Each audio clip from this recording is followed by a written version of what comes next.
But it doesn't countdown. There we go. Okay. There we now are. Okay. Good evening. Welcome to the Relishing Dead podcast, where we devour everything in the TWD universe. I'm Dawn. I'm Barb. I'm Eliza. And I'm Carol. So tonight I'm very excited. I know you all are excited because, like, Lawrence is on my bucket list. So we have tonight, he played Bob on The Walking Dead and many other things we're going to talk about tonight. Lawrence Gilliard Jr. Welcome, Lawrence. Hey. Thank you. Hello. Hey, So, you need to know that when I finally got confirmation from your manager, all three of these girls collectively screamed. And so there might have been something that shifted on the Richter scale that day because it was them. Okay, that's what I felt. Did Okay. you hear Yeah. 4 girls screaming tainted meat really loud? I think it woke me up out of my sleep. I was like, I just heard something. Exactly. That's what it Exactly. was. Well, I got to tell you guys, you're super special because I so rarely do any kind of interviews or podcasts or anything. Like I don't do them often. I don't know what it was about yours that just made me go, yes, I'll do it. I don't know, but here I am. It's these sweet angelic faces that we have. It was something it had to be something in the email. I think you guys sent my managers or something like that. It had to be something in there that made me think they're genuine. I like them. I'll do it. We're doubly honored then. We're doubly honored. We are a little different than normal podcasts. You know, normal podcasts, they sit back and they ask you blah, blah questions. And we enjoy getting to know who you are as a person.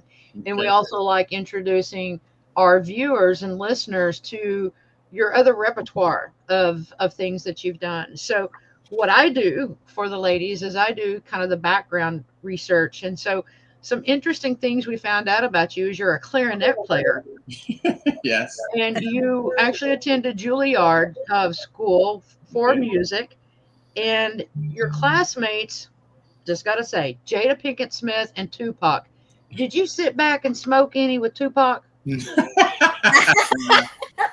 All right. So we. If you have to start the answer with so, then that's No.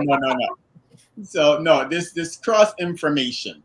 So yes, we did attend the same high school, but years apart, not at the same time. They missed me by like a year or so. Oh, Yeah. So it was very close. Like we knew some of the same people because they were a few years, so we knew some of the same people. But we were not all there together. That would have been a barnstorm.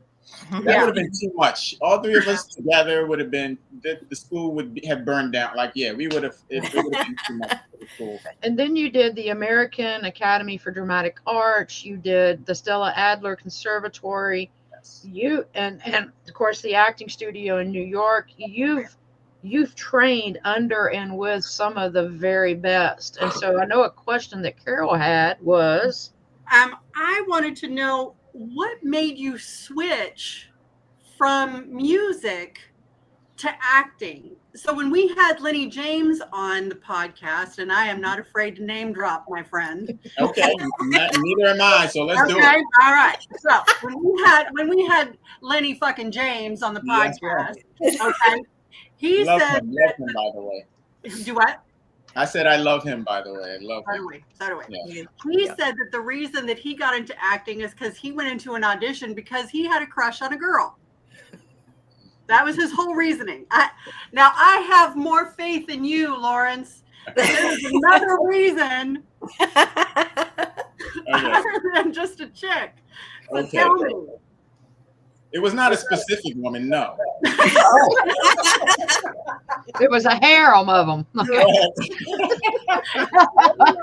So I'll tell you, I really thought that I'd be sitting in an orchestra right now. That was where my whole heart was, in playing classical music in the orchestra. My plan was to leave Gilliard and go straight across the street into the New York Philharmonic and play in the symphony. But looking back in retrospect, because when it was actually happening, when I was losing interest in the horn and in the clarinet and in classical, I didn't know what was happening. I was just losing my mind a little bit. I started to eventually, classical is very structured, you know, and eventually you get to a point where you kind of know the chord changes, you know what's going to happen, you know all the different styles, you know you start to know it all. And I started to feel like, and this is all looking back, I started to realize I could not express myself enough through that genre of music and through the clarinet. You know, I'm like, who am I reaching? You know, and how much can I? So I took an acting class over a summer break. I was like, you know, and the reason that I did it was because I would always go to my high school. I went to a performing arts high school, the Baltimore School, you guys know, School for the Arts. I would always go to their drama productions. And when I was at Gilliard, I would always go to the Gilliard drama productions. And I never thought anything of it. I was just fascinated by actors, you know. I'm like, how do they do that? Switch up, you know? So I was just fascinated. So when I started questioning the music thing, I'm like, maybe I'll take an acting class and see what happens. And I took that acting intensive at the American Academy of Dramatic Arts, and it was like a whole world opened up. And I was like, you know, the sky's the limit with this. I can just express myself. I can give my all to this thing. And not also can I do that, but I can use it to educate. Like, you know, I can use it to help people to, you know, overcome adversity, like tell stories. Like I can do so much through this. And I went back to Gilliard, you know, for the next few years, but I knew in my heart that I didn't want to. I really went back to Gilliard for my family. You know, because I was the first one to go to college. So I was like, I got to go back. But I knew in my heart that I really wanted to do the acting thing. Now, also, why acting? Like, you know, I'm like, okay, I'm watching TV, and you know, the way media makes it look, it's all beautiful women, it's all money. I'm like, I want to make some money to help my family, and I want to meet beautiful women. Who doesn't want that? There you go. All right. So, you know, that along with my fascination for actors, you know, my fascination for actors is the reason why I eventually made the switch. Yeah, from music to acting. But I still love music. My clarinet's still right there. I still practice, and I found my way back to the clarinet because I stopped practicing for a long time while I was training, acting training, and just acting working. I stopped practicing for a while, but then I would turn on the radio and I would hear a bad clarinetist, and it would make me want to get my horn back out. I don't know if you ladies have any other, like, you know, maybe you were cheerleaders, you did some other stuff, and you see a bad one, and you're like, oh my God, I could, you know, you know. Yeah. Well, I was the bad one. Do you ever dabble in other genres of music? Like I could so see you, Lawrence, doing jazz on the clarinet. Well, you know, I fought against jazz on the clarinet because when I was studying, when I was in high school, there's so many people in my community who didn't know classical, didn't get classical, didn't understand it. And they would try to get me to switch. They're like, oh, you're good now. It's time to pick up that saxophone. Time to pick up, you know, switch to jazz. And I was adamant. I'm like, no, I'm a classical clarinetist, accept who I am and what I do. And so that's what I did. But before, clarinet kind of fell into, clarinet was fated upon me. I never wanted to play the clarinet. I wanted to be a drummer in my home. Why did I want to be a drummer? Because all the girls like the drummers, right? See, go back to the thing. The girls like the drummers, right? But every time I tried to get into the band with the drums, they always had enough drummers because all the guys knew that the girls like the drummers, right? So my band teacher was like, we need a clarinet player. We need clarinets. We don't, because who knows about the clarinets? You know, I remember my ex-wife, I first opened up my clarinet case and she looked at it and she said, oh, you play the flute. Like nobody knows what the clarinet is, right? I love that. Clarinet is. So, but they needed them and I liked music. So I grabbed the clarinet, I took it home, and I had nothing to do. We had one television in my house back then and that television broke. And when that TV broke, I had nothing to do but futz around with the clarinet. And that's what I did. I futzed around with it. I started learning songs from the radio just by ear. Wow. God blessed me with a good ear, and I could hear things and just repeat them on the clarinet. And that's how I ended up getting. So it was faded on me. But drums was my real love, and I'm also a self-taught drummer, and that's where I play jazz. Oh wow, that's fantastic. Is that something that you always wanted to do, or growing up you had something else in mind, With drums, or anything?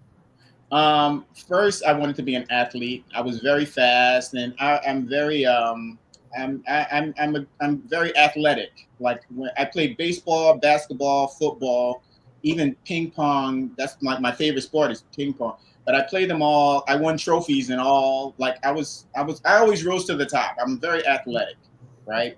So that's what I play. You play any beer pong?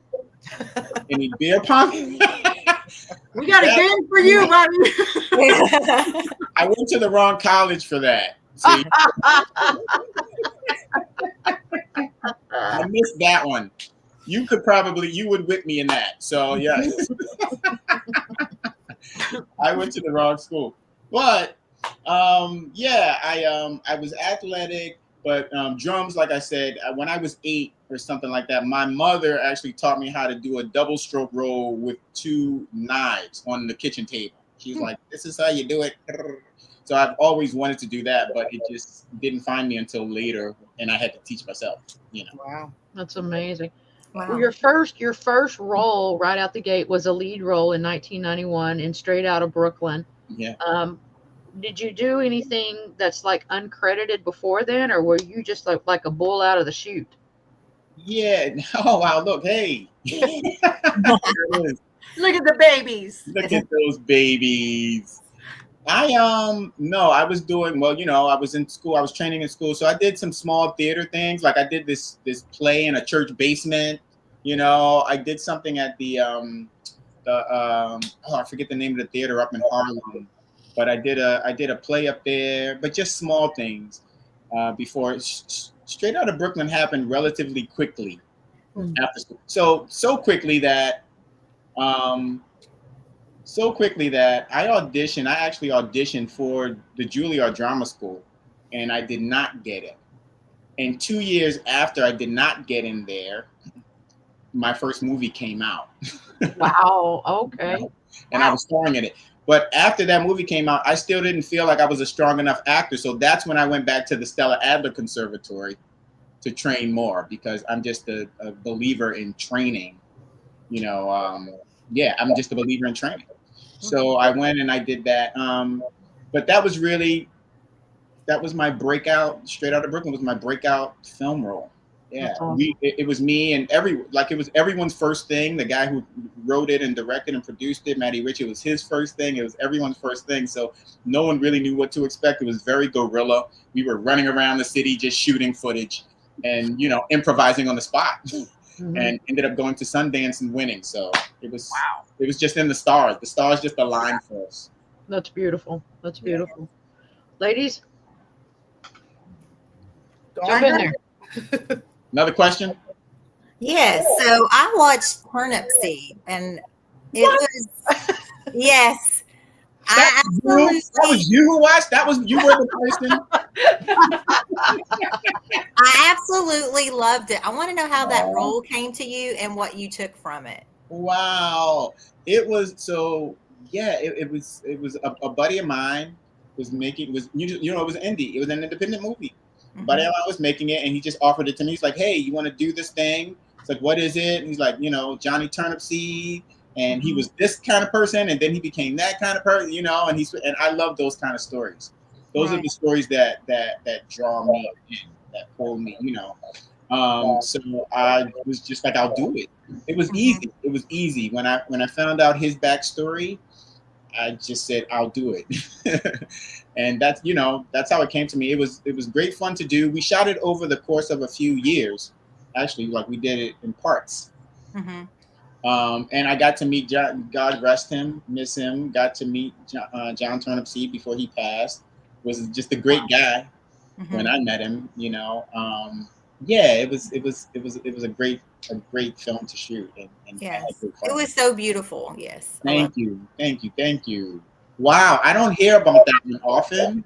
So that really means a lot. Thank you. Well, you can connect with it because everybody's experienced domestic violence sometime in their life, Yes. Mhm. and it's what you do with it after, you know. Exactly. Right. Exactly. And it's not easy, it's not easy.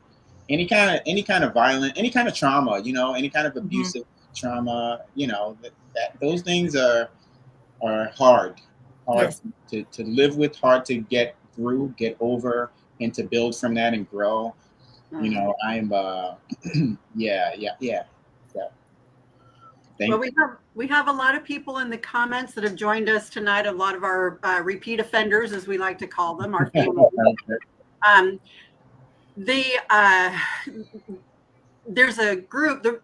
The reason that we are all together is there is a convention that we go to every year, and it's called the Camp. I heard about it. We don't like to call it a convention, though. It's family. Well, it's a family reunion. It's the one time of year that we all get together to spend time together. The actors are kind of cool to have with us, but we really just, You do it for you. come to spend a week together as a family. And so that's how all of us have met, and most of the people that are in the comments. Okay. And we do have a couple of our people that support us, our Patreons. They have sent pictures of them when they have met you. Oh. At a convention. Hey! With Pam, and this is at Walker Stalker. Yes. Pamela is one of our Patreons. Hey, Pamela. And then we have Anissa as well, Yeah. and she's a big part of our family. And hey, Anissa. so I would be remiss if I didn't mention the camp. Yeah. Oh, yes. Several people have asked, are you still going to conventions? Are you still attending those? If not, why the hell not? And can we and who do we need to call to get you to the camp? Because it's funny. So I just got back from Manchester doing a convention. Mhm. It was the second one that I've done recently, because there was also one in Germany that I just did. Yeah. So I did those kind of back to back. But before that, I hadn't done one in a few years. And the thing is, you have to be, I don't know if people know this, but you have to be invited to conventions. You don't just decide you want to go. Yeah. You have to be invited.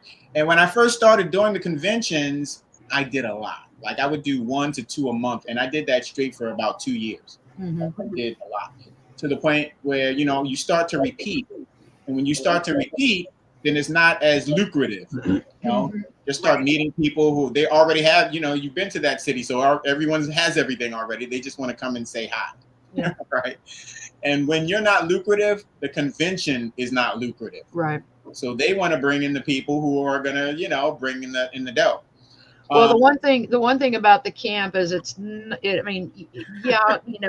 have a table, you take photo ops, you sign autographs, but mostly we do private special events with the actors. Right. And so like beer pong, we do beer pong with Alana and Lenny James and, all those people, or we do a barbecue with Bob Stookey, or we do charades with Eugene. Yeah, we did extreme charades with Josh McDermott. So it's a lot different because we make it more intimate, and it truly is a family environment to where when you, at the end of the day, you feel comfortable enough around the people who are there that you can go hang out at the bar.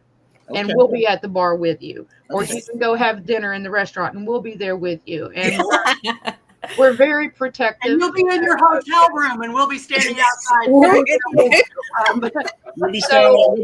banging on the door. Lawrence, we invited you here. Get out here. Yeah, man. So we will definitely be expressing to the owners of the camp to bring Lawrence, because everybody would so love to see you, especially those that haven't, and just have that fellowship time with you. So you know who just brought that up? When I was in Manchester, I was in the car sitting next to Michael Cudlitz, and he goes, "Have you done the camp?" And I was like, I had just heard about it from I think Tom Payne. Yeah, he was there this year. We were talking about it when we were in Germany, and I was like, yeah. And they're like, oh yeah, you go and you can't, you know. And so Cutlass goes, have you done the camp? And I'm like, no, I'm just hearing about it. And he's like, oh, you need to get your people on that. You need to do that. Yeah. Cutlass hasn't been yet. Yeah, Collins hasn't been. Yeah, but Josh has, and Tom was just here last year, and he wants to come back next year. And we told him we were going to do baptisms in the swimming pool with Jesus. I like it. But we're definitely gonna throw your name like a bad penny constantly to the owners. And you have karaoke, you get to sing with the actors, so it's fun. There's a lot of different things you can do, or you can bring up your own idea. Yeah. I like all your ideas. Sound amazing. Yeah. A barbecue with Bob. Just have shish kebabs. That's all. Barbecue with Bob is great. I love that. You guys know I have a Tainted Eats. You know about my YouTube channel? It's called Tainted Eats. What? Where I cook. You cook? I cook and I tell Walking Dead stories. Oh. It's on YouTube. It's How called long did you have it? I want to say I haven't done a lot on it. I've had it for maybe 2 years, and there's maybe 9 episodes on there, or something like that. We'll check it out. But I'm about to put a new one up. I'm about to do a new one because while I was in Germany, some of my German fans were like, "We subscribe to your YouTube channel. When are you going to do another one?" So I said, "You know what? For you guys, I'll make a German dish," and they said, "Great." And so I made sauerkraut from scratch. Oh, wow. I put it on some bratwurst and, made a potato, and I did a whole German meal. So that's the next one I'm going to edit together and put on my YouTube channel. Oh, fantastic. Okay, everybody. Y'all saw that. It's Tainted Eats. Tainted Eats. I just subscribed. Oh, thank you. Yeah. Right. So I know we've got some more of your movie stuff to get into. Barb is absolutely in love with the film that you did, and we watched it this weekend. Would you rather? Hey! It's so funny because when I first watched it, I had no idea all these actors were in it. Oh, yeah. They have a great cast. But my question to you is, I know it came out in 2012. Yes. Do you know, you don't watch The Walking Dead though, right? You don't watch every episode. No. Okay. Did you know that later on that you were working with 3 actors from that show? I did not. Do you know that now? No, I still did not. Okay. So the one that was, did you ever watch the movie? Even though you were in it? I did watch the I asked that too. Do you know what you do, Lawrence? Do you even know what you're doing? I go in, I do my part. That's it. They got me. They pay me. I get paid. That's all I know. The main girl, her brother who was sick and why she went to that event. Oh yeah. He played Ben in The Walking Dead. Yeah. Oh, he did. Yep. And then the son of the guy who ran the show, he played Julian on Would You Rather. He was in The Walking Dead and he played Sam. Now I know him. Yep. Yeah. And then the one that cut his eye, Right. he played Lucas. Yes. On Would You Rather. He's the Dolgen brother from the governor's camp in The Walking Dead. So you have 3 actors that were on The Walking Dead later on. But you did not know that. I did not know this. So you know what? Okay, here we go. So there's 3 actors from Would You Rather. Now I know there's 4 actors who were in Would You Rather and also in The Walking Dead. Yes. Mm-hmm. Did you guys know that there are also 3 actors who were in The Wire who are also on The Walking Dead? Yes. So now, wow, I thought that me and the actors on The Wire were the only ones who had worked together, but now I find out there's 3 other guys from another You have movie. to go back and look and see what they played on there because now I'm curious if they even know because you actually have a very bigger part on The Walking Dead than they did, but they still stood out to us. Yes. And did you know that everybody that's ever been in The Walking Dead has been in the freaking Law and Order universe? I do believe that. I believe that. Only because Law and Order has been on TV longer than any other show on television. Like, we all grew up on Law and Order. So everyone can be on. Yeah. My last question on the Would You Rather, though, where was that filmed? It was filmed in Los Angeles, and amazing. The oldest and largest craftsman style house in the country. Wow. It was built by this guy who was an oil magnate back in 18 whatever. And the guy who owned it when we shot it was renovating it. It was huge, it was gorgeous, and it was scary because it was haunted. Okay. He was like, it's haunted. He's like, but you know, like certain rock bands would come there. They had these grand halls in there. He said they would come in there and record their albums in it because of the acoustics in the space.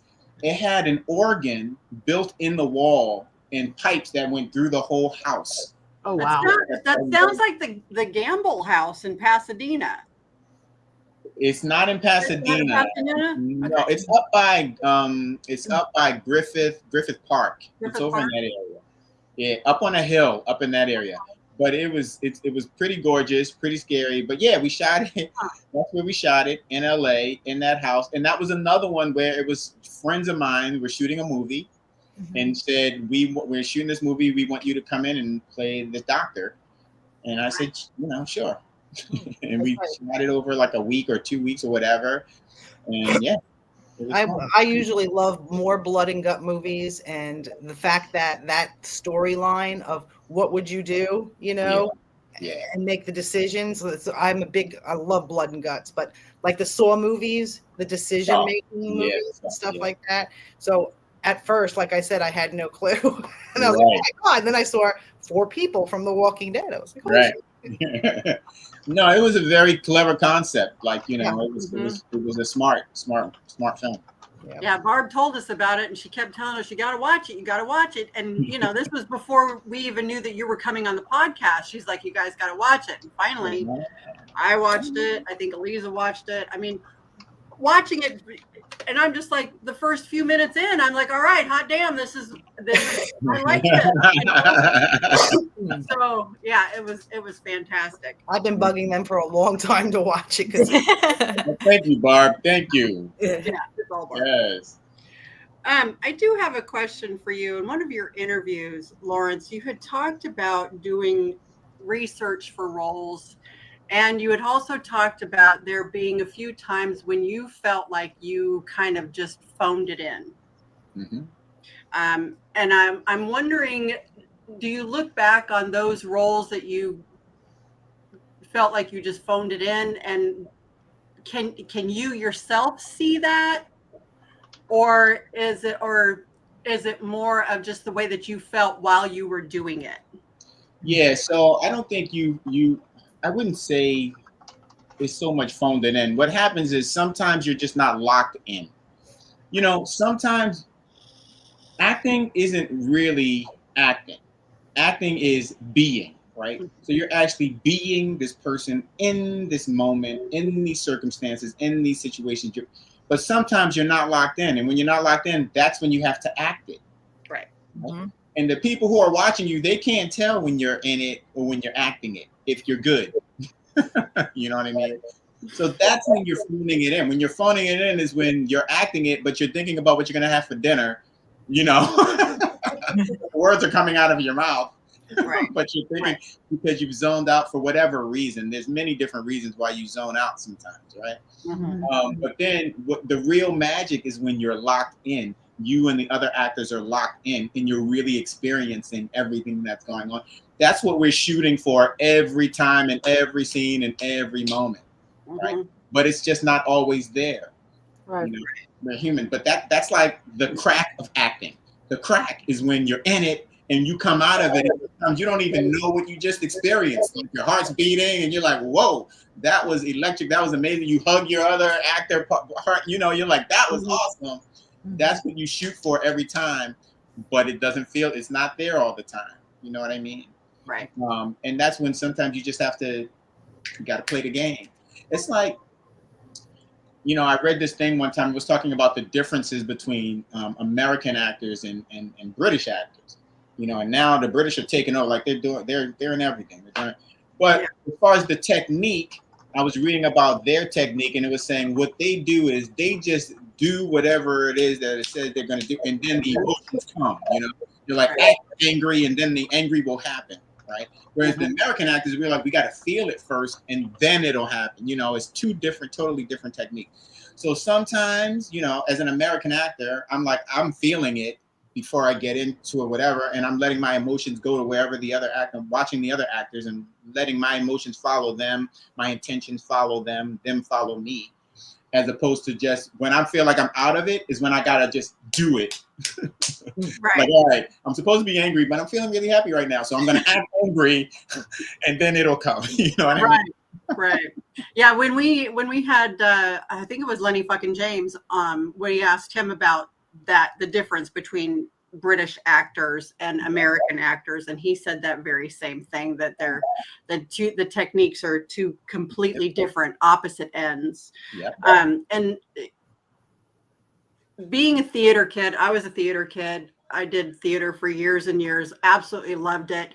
My general question to a lot of people is, if you had a preference, do you prefer stage acting or do you prefer film acting?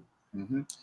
So I love film, TV, and stage. My favorite is film. I just love being on movie sets, like The Walking Dead, like Gangs of New York was amazing. You know, we shot that actually in Rome, and they built New York City on a sound stage in Cinecittà Studios. I just love the movie making, right? And I just love being on set. And then I love TV. TV moves much faster, but you're in front of the camera. I love being on stage, but I don't like the process of theater. And the reason is because, you know, actors, we can be insecure about what we're doing. You know, we're basically being vulnerable in front of everyone, right? We're letting it go in front of everyone.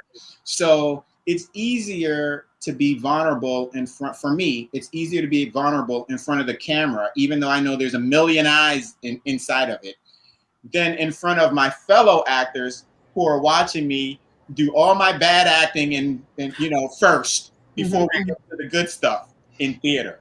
You know, when you're in theater, you're as you know, you go to the theater every day. You're working every day, and you're figuring out this characters, and you're learning the line. You're doing it all together.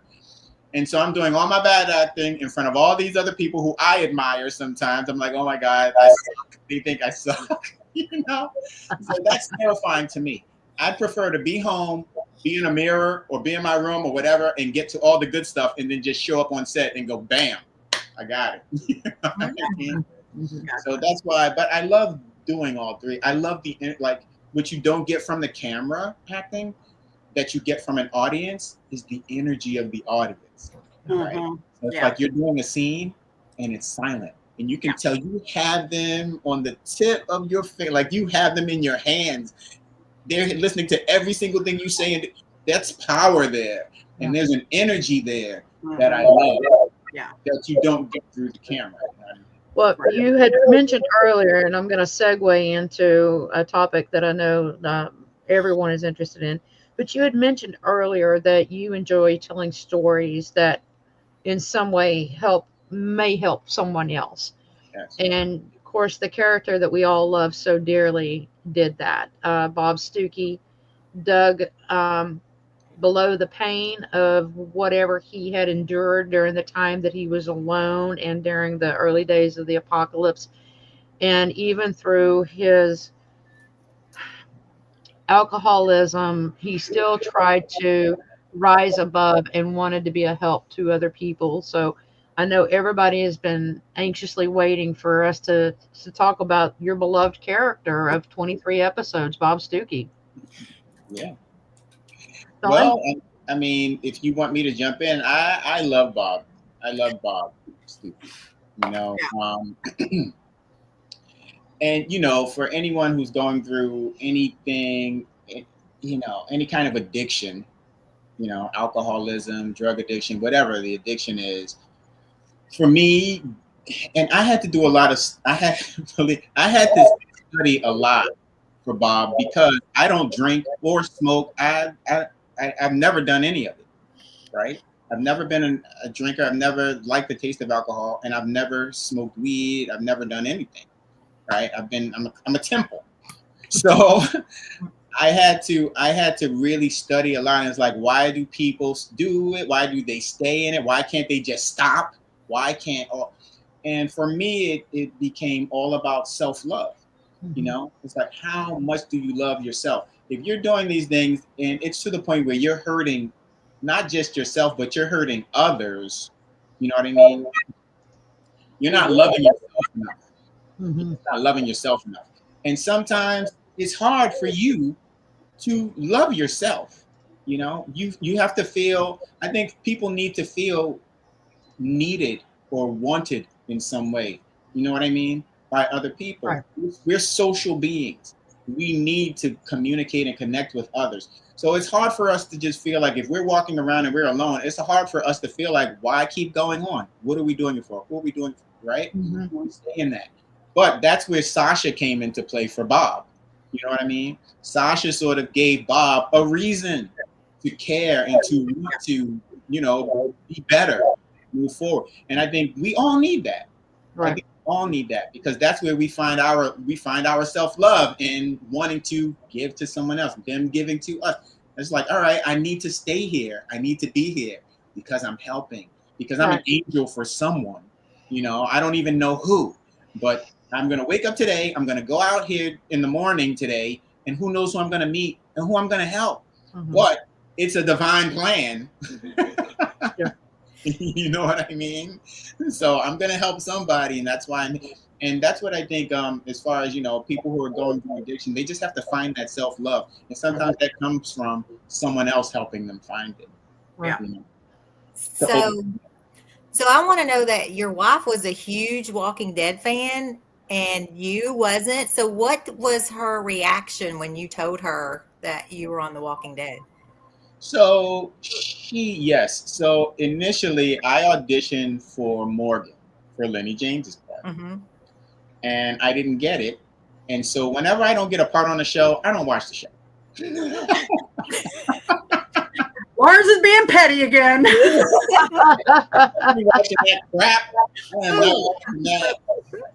So, but also to be fair, like horror isn't my genre. I'm not into it. I've never been as a kid. I don't like being scared. Me either. Right.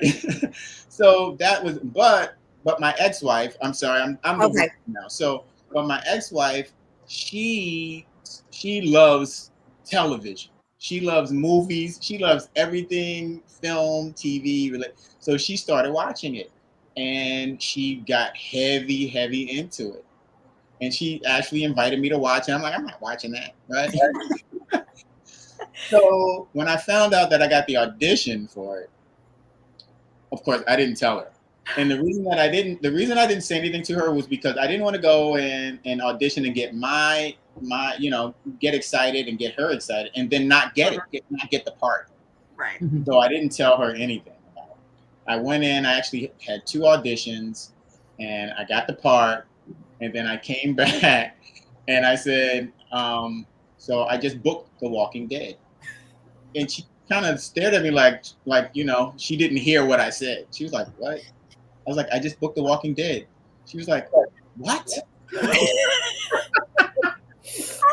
And then I could see in her mind a little, because she's an actress as well. I could see in her mind a little bit thinking, you don't even watch that show. How'd you get on there? You don't even watch it.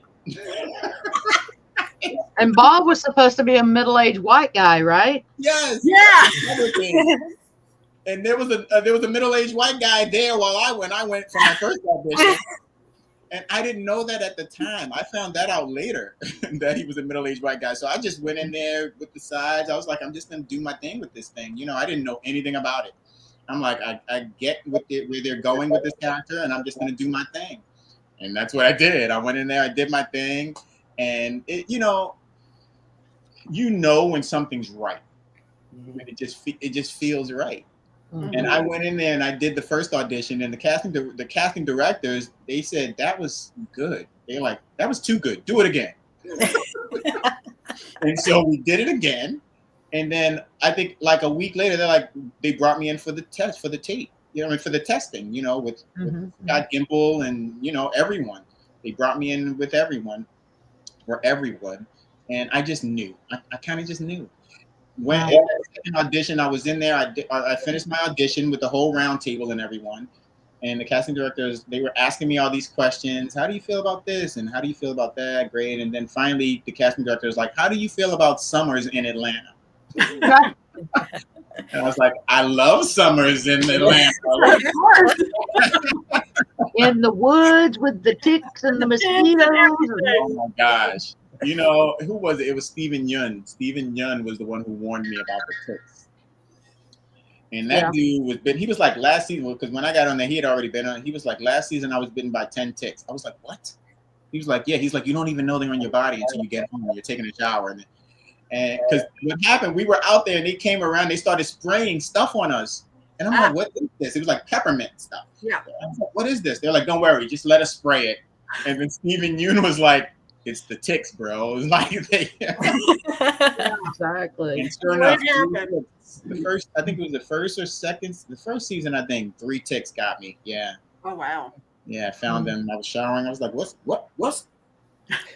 yeah. I hate to bring up a sad moment, but I want to know how you got the call, or did you know that your time was over? Like, how did that go? It was pretty sad. Yeah, it was pretty sad, but it was really sad because, so on The Wire, I was killed off of The Wire, right? My character was killed off The Wire, and that was a real shock because everyone loved that character, D'Angelo Barksdale. Uh-huh. He was a main central force on the show, right? One of the central figures on the show. No one expected him to be killed, but that was during the beginning of shock television, where it was like, okay, we're going to throw all the fans for a loop. You know, that was the beginning of all of that. So after that, I kind of got to a point where it's like, you know, anything can happen. I knew it was The Walking Dead. I knew people got killed off of The Walking Dead, but because they hired me as a regular, I thought I'd be around for a while. Right.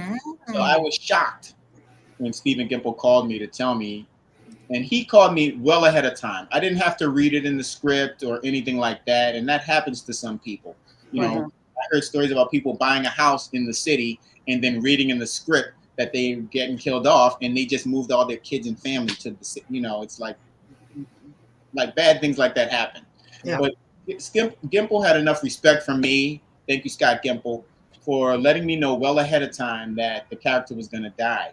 What was bad about it was I was actually traveling from Maryland to New York at the time, and I was on the phone with my now special appearance manager, who's the one who books me for all of the cons. And I had just signed. We were just on the phone. He's like, do you want to sign with me? His name is Stephen Lowe. Love you, Stephen Lowe. Thank you.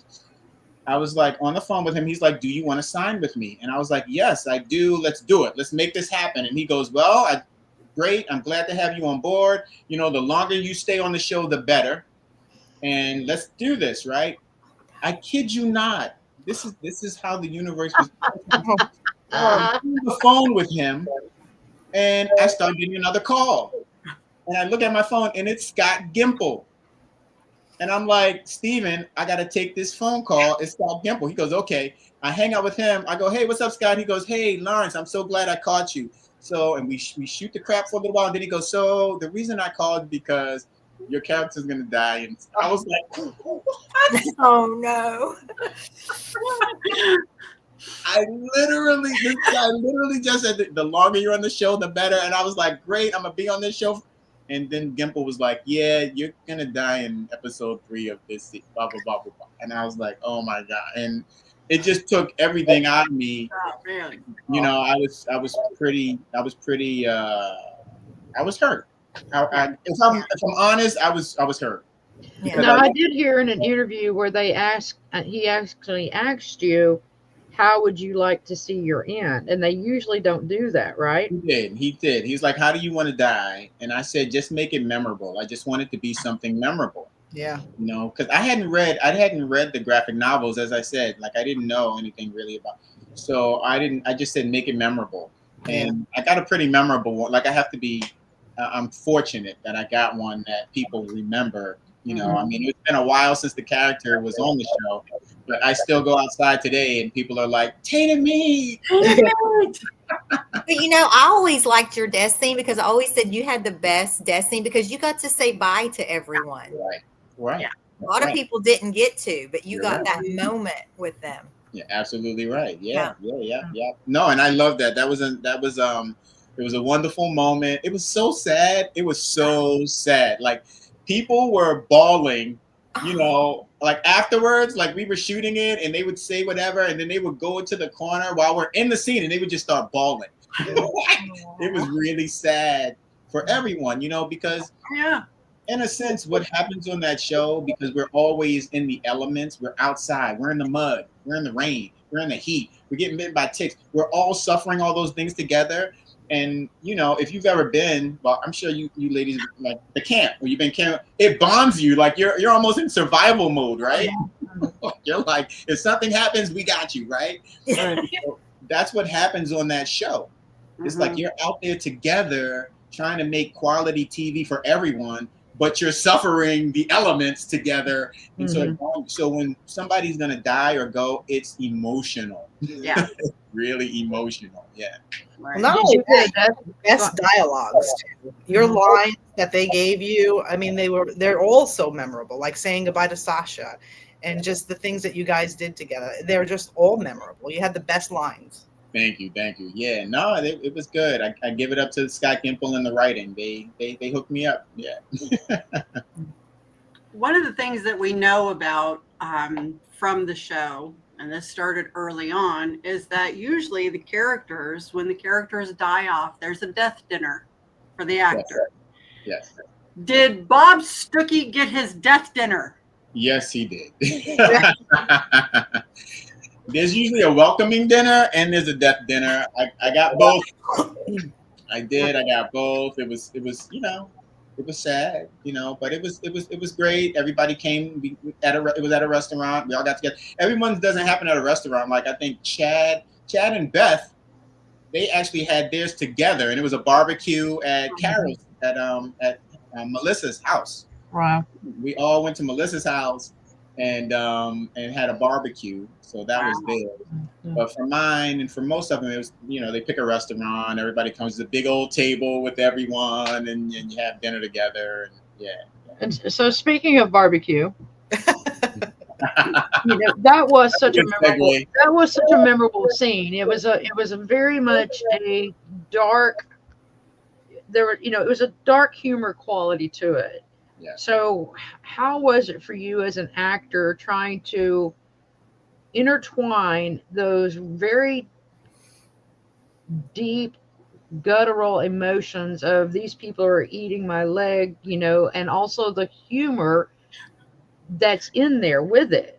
How was that for you in acting it out? Because obviously it was a night shoot. So yes, and I'll tell you that it wasn't an easy shoot because it was cold, it was late, it was like 2 a.m. in the morning, the ground was hard.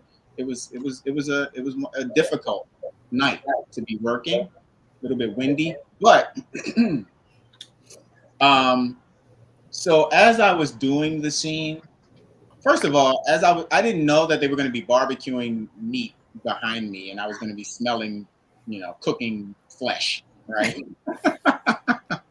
So that helps to get you in the mood, right? It helps to bring you into the scene when you're actually smelling meat cooking. And they have shaved this piece of pork into the shape of your leg. That helps, That's crazy. So that kind of brought me in. And Andrew, who played Garrett, he's a wonderful actor. And Chris Coy, also a wonderful actor, who actually became a great buddy of mine because we ended up doing a show called The Deuce together too. I watched that. Yes, he's a great buddy. But they're wonderful actors, and they were all wonderful actors. And when it's all happening, and when you're in the moment, you're scared, you're terrified, right? Mm-hmm. And you get to the point. Different people react different ways. Now, I'll tell you, I didn't realize as I was doing the scene that people were going to find humor in it. Mm-hmm. I didn't know that, right? I was just reacting truthfully, and I was like, in this moment, you get to a point where when you have the upper hand on them, right, and they don't know, mm-hmm. right, and so it's like you are the fools. You flip the script, you flip it on them, mm-hmm. And it was organic, to be honest. I didn't think I was going to do it that way. I didn't plan to do it that way. It just organically happened in the moment of me saying tainted meat to Andrew and the rest of them, and it just came out like that. I was like, I just went there. And it wasn't until later that people came up to me and started saying, I died laughing when you said that. I was like, what? And they were like, that was so funny because you got him. You got him. And I was like, I guess you're right. I guess you're right. Yeah, you were the hero in that particular scene. You were the absolute hero and embodied everything that everybody just wanted to get back at these characters so badly for doing the fucked up stuff that they did at Terminus. Yes. And here it is, Bob, the unlikely hero, is just sticking it to him, boy. And I mean, I stood up, I hollered, I clapped, I laughed. It was fantastic. So yes, a lot of people loved it, but we're sick and twisted. So no, we're not. A little bit, yes, we are. I tell people about actors all the time. I'm like, you're dealing with people who have chosen as a profession to pretend there's someone else. Yeah. You to what kind of person wants to make themselves believe there's someone else? Yeah. Entertain someone else. I'm like, that's a little nutty. Yeah. So we've all got that little bit of screws mixed up over there. Yeah. One of our Patreons asked, did you do your own stunts at the Big Spot and at the veterinarian college? Yes. Well, what did I have to do? I jumped out of the window. Yes. I fought with the walkers trying to grab the bag. In the food bank in the water, yes, I did. It pulled me under, and I came back up, and all that stuff. It was me wrestling with the walker. Awesome. Yeah, I did all that stuff. And I'll tell you, I don't generally do my own stunts because I got hurt. I got hurt one time doing a stunt. I can tell you guys, I was doing that movie, Gangs of New York. Martin Scorsese directed that movie. Yeah. And there's a scene where Leonardo DiCaprio, is actually when my character's first introduced, me and Henry Thomas. We're in this cave and Leo's there, and we're already the gang. But anyway, we come up on him and he starts a fight with us and he hits me. And when he hits me, I fall into this chair. And Marty was like, you got to fall. I want to see you fall into this chair. And so I'm doing my stage fall. I'm breaking the fall with the chair. Although it's a breakaway chair, I'm doing my stage fall to break the chair. I don't want to hurt myself. And he comes over. He goes, no. I want to see your head has to hit right here because he's got the camera right by the chair. Your head has to hit right here. So I want to see. I got to see it hit right here. So then he walks away. He walks away real fast. And I'm thinking to myself, I'm like, okay. This is Martin Scorsese, right? I'm like, he's not going to he knows I'm not a stunt guy. I flew in from New York. He knows I'm an actor. He doesn't want to put his actors in danger, right? So, long and short, I drove my head on the next take. I drove my head into this chair and I knocked myself unconscious. Oh. And I saw stars and everything. I was like, bam! And I saw the stars and then I woke up like 3 seconds later, and I could hear Henry and Leo still in the scene talking. And so I roll over, and there's a piece of chair stuck to my face. No. And then it falls off my face. And then I stand up, and I keep doing the scene, right? And I'm wondering if I have like a concussion or something. But anyway. Wow. The thing is, after that happened, and they applied blood to my face because, to make it look like, we were in a fight, blah, blah, blah. When I got home later, I cleaned the blood off my face and I realized I was cut. Like I had cut my face and some of the blood was real. And after that, I said, I'm not doing any more stunts. God. Did they use that scene? Yeah, of course. Well, good. Thank God for that. But it's literally like a second. Like if you watch that movie, you'll see it's a second. And now you'll watch it with a different backstory. You'll be like, man, Lawrence hurt himself doing that. Was it even worth it? Because, But after that, I was like, that's it. No more stunts. Nothing serious like that, throwing myself around and like a rag. But the things that they had me doing on The Walking Dead, you know, I felt comfortable doing them and safe. So I did all the jumping and the running. Well, these two girls in the corner up here, Carol and Dawn, absolutely love Andrew Lincoln. You have any Andrew Lincoln stories for them? Andrew Lincoln, when I first arrived there and we had a dinner for my arrival, he was the best. He was the most welcoming. He was really the dad of the show. He's like, we love you, come in, and just welcoming. And you know, he was a fan of mine, and his parents were fans of mine from The Wire. So he was telling me about his parents and how his parents love me. He's like, they love you, you know, and he was just great, right? Andrew, as an actor, is super intense. Like when he's on set, he's intense. And different actors prepare in different ways. And you have to respect every way that different actors, you know, everyone doesn't get ready the same. He's intense. He'll talk, blah, blah, blah. But when he's getting ready, he's like, he might shout to get himself.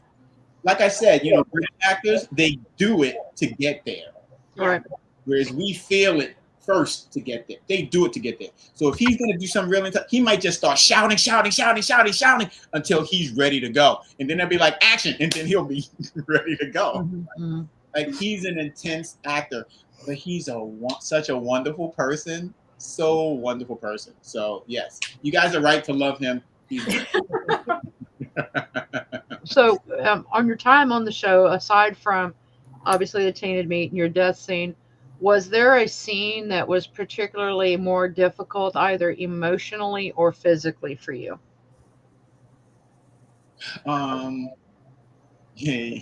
So the scene where Bob gets bitten by the walker in the water, Mm-hmm. I don't like being submerged in water. Right? Unless I'm taking a bath or a shower. I don't like the ocean. I just don't. Yeah. So when I got there that day, they had built this huge tank in the basement of this building. And inside the tank, they had thrown walker poop and cans and everything, because, you know, it was a food bank and it looked filthy. Right. I was miserable upon arriving and looking at it. I was like, I am not gonna have. I don't want to get in here, right? I don't want to. And I was like, this is gonna be a miserable day. Now, under our clothes, they put these wetsuits, right? So we were protected from the water. But still, I'm like, I'm gonna have a miserable day. I go up in my costume. I come back, and the crew is literally playing in it, like they were in a Disney resort. They're like swimming, they're going underwater, they're throwing balls, tossing balls around, and I just couldn't be angry anymore. I was like, I cannot be mad. We're in Georgia. What do you expect? They're having too much fun. I can't come in here grouchy, the Grinch, when they're having so much fun. That was a moment where I thought I was going to have a miserable time, and I was like, this is not, and then it totally flipped around. I think there's actually a picture of Lincoln and I in the water with our heads together, smiling. Yeah. Like, my whole mood changed. Yeah, I saw that picture. I almost grabbed it. That was the day that Bob was bitten. Yeah, but it turned out to be, you know, a pretty fantastic day. Wow, that's a great story. Barb, you have a question you always like to ask everybody that's been on the show about certain items. About poaching stuff. Okay, yeah, he took home his leg. Poor cow. Did you ever get to take something home from set? Oh yeah, I took. I got the machete. Okay. What else did I get from Walking Dead? I think that's it. I got the knife. Yeah, I got that. One day, you know, it's crazy. Oh, you know what I brought? This was just dumb. When we had the shootout at the prison with the governor. Yeah. You know, all those were fake Blake rounds, but they were coming out, you know. So and that was intense. It was like things blowing up. We were blowing up stuff. It was awesome, right? So just dumb Lawrence, like, you know, ridiculous. I pick up some shells, some of the rounds, Yeah. and I'm like, I'm gonna keep these as souvenirs. And I take them and I put them in my bag. Where's my bag? Hold on. I put them in this black bag right here. I put them in the bag, and I go to the airport. Uh-oh. No. This happened to me recently with a bullet. And I totally forgot they were in there. And I go to the airport and I go through TSA and they're like, "Sir, do you own any weapons?" And I'm like, "No, I don't own any weapons." "You don't have any weapons on your person, on your." I was like, "No." They're like, "We have to go through your bag." I'm like, "Go ahead, sure, fine." They go in the bag and they pull out these bullet rounds. And I'm like, "Oh my God." They're like, "Can you explain these?" I'm like, "Okay, it was I'm an actor. I'm shooting a show. We were shooting rounds. I took some of the souvenirs. And they were laughing, of course. They're like, Right. "Okay, great." Yeah, you see what happened was. Right, exactly. So you got to keep them, right? Huh? You got to keep them. No, they took those things. What? Exactly. You know, they so everybody went around and picked up all those bullets, by the way. And the Woodbury shop started selling them, and they had niched them and made them into bottle openers. And I had one on my keychain. Wow. And I was flying to California, and I got pulled for a secondary because it was in my bag on my keychain. Yeah. And they were like, "You're gonna have to get rid of it." They let me keep it on there, and they said, "When you fly out of San Diego, you will lose it." And so I gave it to a friend in California. I'm like, I'll get arrested going back through TSA with this. But yeah, I feel you on that. I feel you. Yeah. Because we've gone around and picked up shells from the filming sites because we're very adamant on going to Georgia and going to all the filming sites. So we're always looking on the ground, and we've picked up a few. Well, you can probably, like, if you put them in your, I had it in my bag, like in my carry-on bag. You can probably, if you check your bag, you can probably put different things in there and it's fine. Yeah. But I literally had it like carrying it on my back, like bullet shells.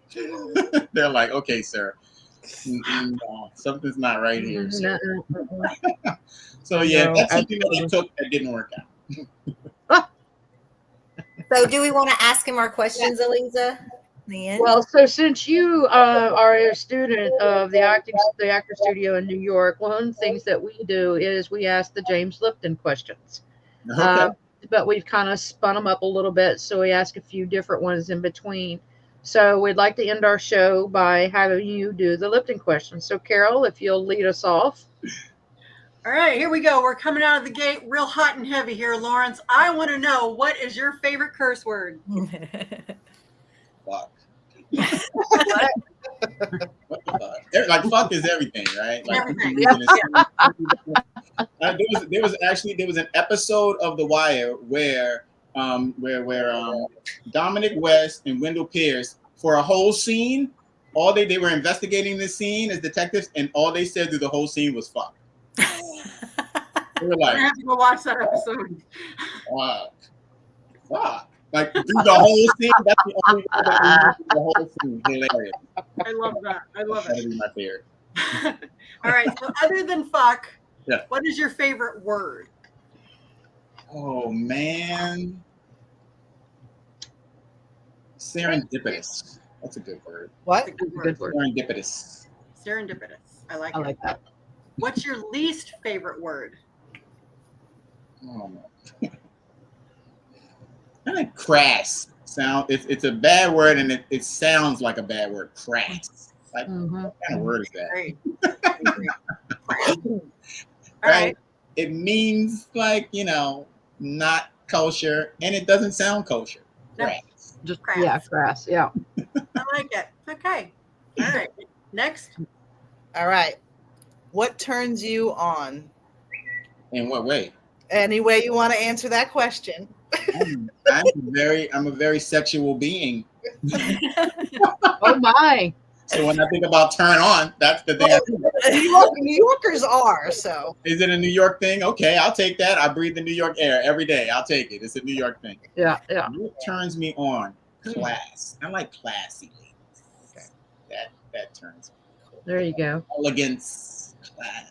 Nice. I'm like, whoa. I don't think we've had that one. I like that. I haven't. Yeah. All right. What turns you off? Loud. Too loud.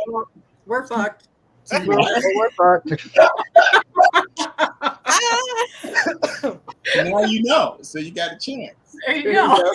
I don't have class and I'm loud. All right, and the one question that I add is if you can have a dinner party, yeah, and you can invite 3 actors or actresses, dead or alive, who would they be? 3 actors or actresses? Correct. Mm-hmm. Dead or alive. Dead or alive? Oh man. Well, I got to invite Meryl Streep just because she's Meryl Streep, and I would just probably sit there nervous the whole time and not saying it.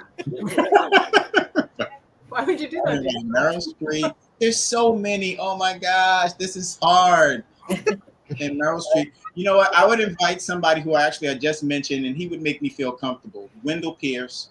I love him. I would invite him. He'd be my, he'd hold me down. And who else? There's too many people. That's not a fair question. There's too many. We like to break brains. Yes. Well, we didn't talk about your buddy Harold Perrineau. I love Harold. I love Harold. Now I want to switch out. I want to switch out Wendell for Harold now. There you go. I'm coming to your party. Okay. Barb's coming to your party. That's my future ex-husband. Yeah. He's been on our show twice. Yeah. Has he? Yeah. Harold. Love him. Harold is literally a brother from another mother. Yeah. Like we did a play together. You guys probably know this. Yeah, we did a play together, two man show, just the two of us, where we played brothers, top underdog. Didn't you guys win an award for that? We did. Yeah. Best ensemble. We did. Yep. And so I adore Harold Perrineau. Have you had his bourbon? Party. Mm-hmm. Have you had his bourbon? I have not. Yet. We did a taste test with him. Yeah. Well, I don't drink liquor, but that's right. But I will sample it. Yes. On your recommendation, I'll sample it. I won't know what I'm sampling, but I'll sample it. Who's the third person? I'll probably have somebody like it don't have to be an actor. Oh, you know who I really admire. I think he's a chameleon as an actor. He's wonderful. He's probably very weird though. But that's okay because I got Meryl Streep and Harold to hold me down. What's his name? He played in the Chris Nolan Batman. He plays Commissioner Gordon. What's his name? Oh, Gary Sinise? No, not Gary Sinise. Gary Oldman. Gary Oldman. I always get them mixed up. Gary Oldman. He's a beast. He's a beast. Oh my gosh, so good. Yes. I want to pick him. And he feels like he's probably kind of weird. What would probably end up happening at my party is he and Meryl Streep will end up just talking to each other all night, and I'll just be, kicking it with Harold. and Barb. And Barb. That dinner party together and invite me. And Barb, yeah. There you go. Okay. I can make it happen because all my people are alive. So. There you go. There you go. Yeah. Dawn? Okay. First, I want to say I'm so thankful and grateful that you came on, and I love your laugh. It's so contagious. Thank you. So, what's your favorite sound?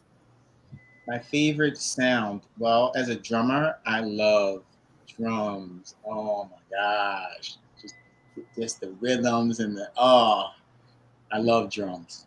Yeah, it's my favorite sound. Your least favorite sound? Oh, people say this a lot, but it's really true. Like babies crying, it's horrible. It stresses you out. Yeah, it just reaches deep down and just, oh yeah, that's probably that, and just any screaming, car crashes, all those kind of things like that just freak me. They freak me. Yeah. All right, so this one will probably break your brain too. I'm a softie, Elisa. Okay, I see you laughing over there. Yes, I'm a softie. We love you. So if you had a birthday party and you could invite 3 musicians or bands that are alive, who would you invite? 3 musicians or bands who are alive. That's another one. I think it's great. It's hard because all of my favorites are dead. That's okay. You can invite them. I said live or dead. Oh, you said alive or dead? Yeah. Prince. Yes. Yeah. He's got to be there. What? Prince? What? Yes, Yep. indeed. Prince has to be there. I'd probably invite, Coltrane. Either Coltrane. I don't know about Miles. Miles is too out. He's too out there. I'd probably invite Coltrane. Yep. And who else is like in that genius? Just genius. Oh, you know who I would invite? You guys may not know him, but he's the electric bass player who inspired all the electric bass players that came after him. His name is Jaco Pastorius. He played that name called Weather Report. It was jazz fusion called Weather Report. And he came up with a sound on the electric bass. He took all the frets out of his electric bass and came up with a sound on the bass that when I say everybody, like Flea from the Chili Peppers and everybody emulated him after him. His name is Jaco Pastorius. I would Pastorius. Okay. Yes. All right. We're gonna have to check him out for sure.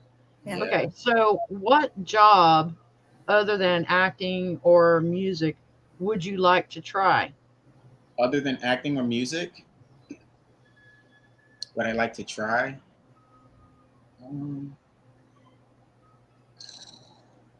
I always,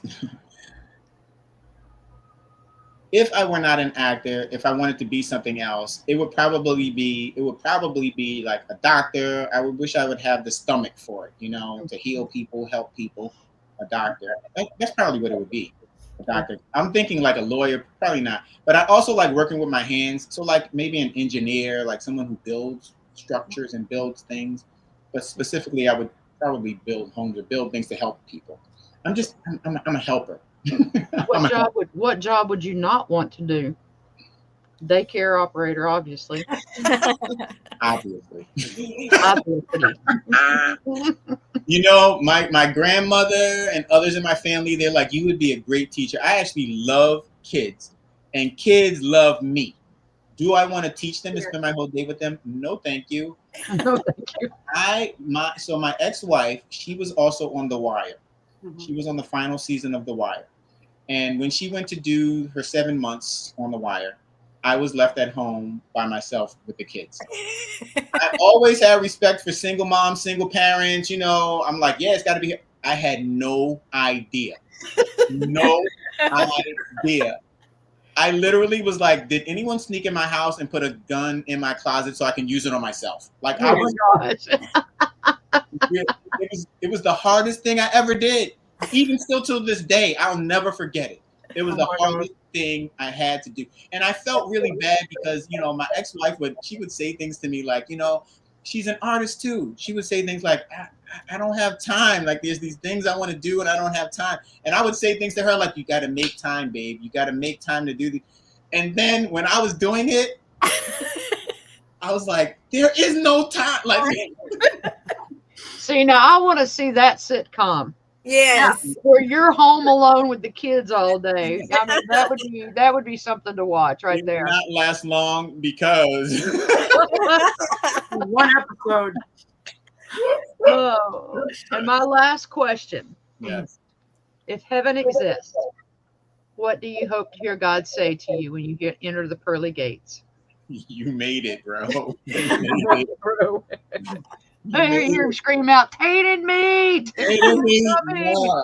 It's going to be like, I was worried. I didn't know. I didn't know. But you made it. Good job. Good job, Lawrence. Oh. Lawrence, it has been an absolute divine pleasure spending this time with you. I hope you had a good time because you were worried about doing these things. I totally did. I'm so glad I did it. Like, Good. I'm so glad you guys invited me on. Yeah. And like I'm feeling lighter right now because. Well, good. Then we've done our job if we've made you feel good. Yeah. We all hope to meet you one day. Yes. Let's do to the camp. Absolutely, maybe Promise we you can't. can't. We're gonna do everything we can. Let's put it out in the universe. That's what I'm doing. Absolutely, we're putting it out there. All right. We love you and thank you, and we hope that maybe you'll come back and join us again. Hey, love you guys too. And yeah, I would love to come back when something else jumps off, something fun happens. There's actually, I'm not going to talk about it, but Do you have something coming up? there may be something in the works. Oh, fantastic. That I think would be pretty exciting to talk to you guys about. So, yeah, hopefully. Absolutely. Fingers crossed. All We right. love a Bob backstory. Yeah, we Let want me a Bob tell you. backstory. Let me tell you, I would love to see that. I would love to do it, Yes. and I would love to see it. This Yep. backstory with Bob and the 2 other groups that he was with, right? Yeah. I I told think Scott we could Gimple. I told Scott Gimple when I saw him in May that I wanted backstories of characters. Mhm. Did you? Yeah. Make sure you tell him you want Bob. Okay. Because I did pitch that to him at one point. I was like, I think people want to see that. You do. Oh, yeah. It spoke to so many people. You guys wouldn't believe how many people have come up to me and they're like, if I were in the apocalypse, I'd be you because I suffered with alcoholism. And some people are like, I would, there've been people in the military, like medics, who reached out to me. It's like, I was a medic, so I understand and I get it. And I went through these things. And so, yeah, I mean, I think it would be just really interesting to tell Bob's backstory. I think it would be. Yeah. Well, and that's one thing I think so many of the actors and their characters on the show, they've inspired and they have helped more people than what I think you guys realize. And you created this family, and that's what we all are. And this fandom is unlike any other I've ever experienced because we are a family. This is true. This is true. Yes. So thank you again, and we love you. Thank you. I love all of you guys too. Aliza and Carol and Dawn and Barb. Oh. Thank you guys. Thank Had a you. great time. All right. Take care. All right. Take All care. right. Thanks. Bye-bye. Lauren. Bye. Oh, he was a jewel. He was absolutely wonderful. Isn't he was amazing? Yeah. Wow. Yeah, he's got to be at the camp. That's Yes. just- Work your magic, girl. Yeah, absolutely. Jake, hey, this is an announcement. Jake, get on it. everybody in the audience, get on that camp attendees page in the Peachtree City chat and tell them we've got to have Lawrence at the camp. And Michael, since he's talking about it, what the hell? Yeah, get Cuddles on there. I mean, he's the one who was suggesting it.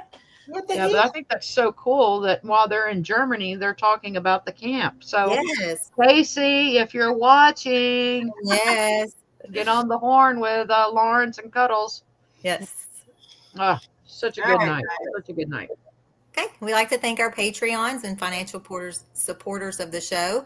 Casey and Katrina Florig, Brandon Cade, Ben and Melissa Gilbert, Terry and Kay Collier, Jonathan and Michelle Cooley, Wesley and Sarah Hale, Jasmine Mullins, Fawn Montelago, Jason Cohn, Tracy Killen Stotes, Marion Craig, Linda Athens. Linda was in the comments tonight.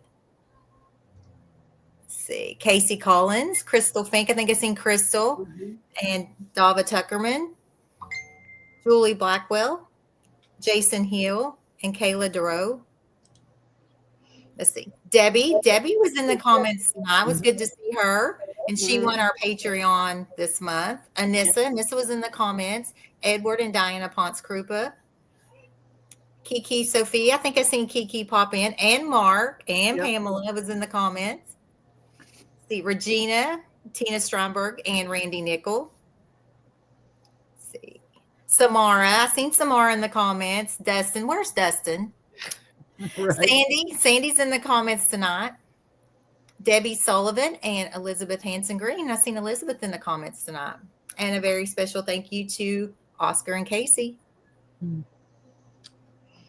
Let's see. And then we have, where is it? Nah. There we go. Okay, you can check us out on our Facebook group page where we play our games and give away monthly prizes. And then we have our podcast page. If you haven't liked, please do. Instagram, Aliza keeps that active and going. Go like and subscribe there. YouTube, Spotify, Twitter, IMDb. Carol keeps that up and updated. Now she's got another name to add. And we got an announcement maybe really soon on merchandise. So we're really excited about this. And then Patreon, you can be a Patreon, $10 and $20, and you get a free Patreon shirt. And we do have a contest going on, guys. We're retiring the old shirt and doing a new, and you have to submit it by September 1st. There's a $150 prize, cash prize, and you get a free Patreon shirt. Yay. What's the And why do they want to? no, what's the competition? You didn't mention that part. The competition. They They have to create the T-shirt, the Patreon shirt. Right. Shirt design. Yeah. And why do they want to be Patreons, Dawn? Because we get back to the lovely people in the comments. Yay. Wow. Oh. I loved this one. Echelon briefing, Barb. What was that? Echelon briefing, Barb. Yes, the echelon briefings, we're rocking that. That's getting better. These guys have me on my toes of coming up with such awesome games. It's a special chat group for just the Patreons, and you get to win more prizes. And you also get to win prizes, if you're playing the regular game. So it gives you more of a chance, but it's so much fun. We do Family Feud on the weekends and fun, weird games throughout the week. So become a patron. Yes. And Pam just announced that Jake said they have invited. Yeah. So and I said they need to keep inviting. Yeah. That's so awesome. All right. Well, what do we Well- got next week? I guess we're going to flip back to fear Yeah. Okay. and do episodes 5, 6, 7, and 8 of season 2. Okay. Yeah. And then And then, hopefully we may have a cool announcement in the next week or so. I know that in a couple of weeks we're going to have an artist joining us on the 18th. So Yeah. we'll be putting out his promo card probably next week. Mm-hmm. Did you say season 2, 5, 6, 7, 8? Yes. Mhm. Mm-hmm. All righty, guys. All right. We love you guys. Stay groovy.